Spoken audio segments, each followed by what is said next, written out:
Hello and welcome back to Sword History. I'm Ebi and today we're going to be talking about Juzumaru Tsunetsugu, one of the newest swords to be implemented into the game. Juzumaru has a very interesting and rich history which starts in the Kamakura period. He was smithed by Aoi Tsunegetsu in the 12th century and was later owned by a Buddhist priest known as Nichiren. Nichiren was originally a monk of Tendai Buddhism and spent a large portion of his life studying in numerous temples. After his studies he concluded that the highest teachings of Shakyamuni Buddha were to be found in the Lotus Sutra. During his lifetime, Nichiren maintained that contemporary teachings of Buddhism taught by other sects of the religion were, in his mind, mistaken interpretations of the correct path to enlightenment. He refuted them publicly on multiple occasions, which greatly displeased the rulers of Japan at the time, in addition to many priests of the sects that he criticized. Nichiren was persecuted because of this. His persecution consisted of one attempted beheading as well as being exiled on more than one occasion. The reason that he faced exile was because he was seen as a danger to the establishment by multiple religious authorities. This is referenced in Juzumaru's speech in which he says,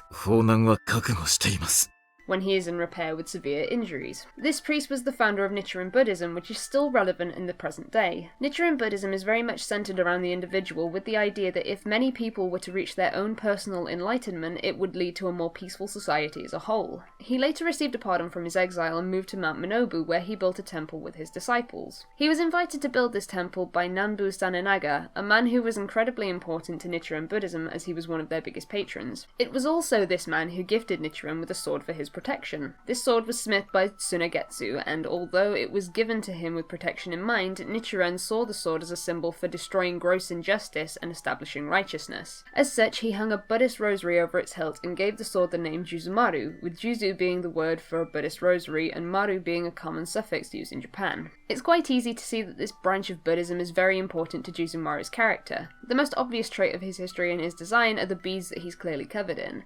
This design choice most likely comes from his namesake. You might have also noticed that Juzumaru never opens his eyes in any of his art, and a lot of people have concluded this is because he's always in prayer, or more likely, always in a state of meditation. A lot of Juzumaru's in-game dialogue is also related to his previous owner. The most notable example of this is when left idle in the Citadel, and he will say,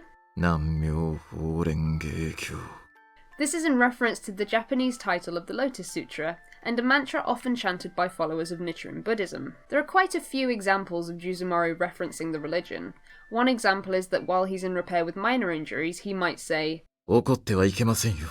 This could be in reference to the 10 principles that Nichiren Buddhists believe are fundamental to the human construct. One of these is anger, as it encompasses traits of selfishness, competitiveness, and arrogance. You can also hear him say, when he deals a critical hit. Haja Kensho is a Buddhist term which means the sense of crushing evil and spreading the truth, which could also tie into how Nichiren decided he would use Juzumaru. The last example that I'm going to use from his dialogue is when he tells you that your game has loaded, in which he will say, This is related to the Buddhist doctrines of impermanence and anatta. Impermanence is a term that expresses the Buddhist notion that all conditioned existence without exception is transient or in a constant state of flux. Anatta is a term that means non-selfhood and is often thought to be an external substance that persists despite death. When we move away from the sword's Buddhist background, there's still quite a bit more to talk about. When in the Citadel, Juzumaru might say,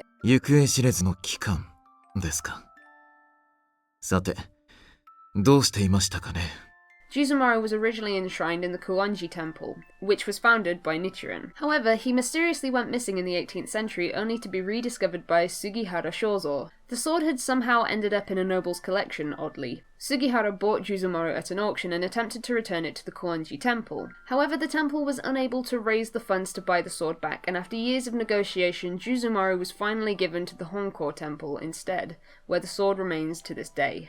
The reason Sugihara went to such lengths for the sword was because he feared that the highest bidder at the auction may have been from abroad, and he feared that the sword may have left Japan. 1 year after its rediscovery, the sword was deemed as a national treasure. Speaking of which, Juzumaru is also one of the 5 swords under heaven, which makes him the second one to be implemented into the game, along with Mikazuki Munechika. He mentions this in his book description, in which he says,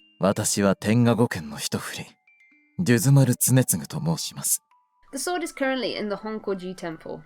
Thank you so much for watching this video. If you have any swords that you're looking forward to hearing about in the future, please do leave them in the comments down below. But that's it for this video, so thank you for watching, take care, and we will see you guys soon.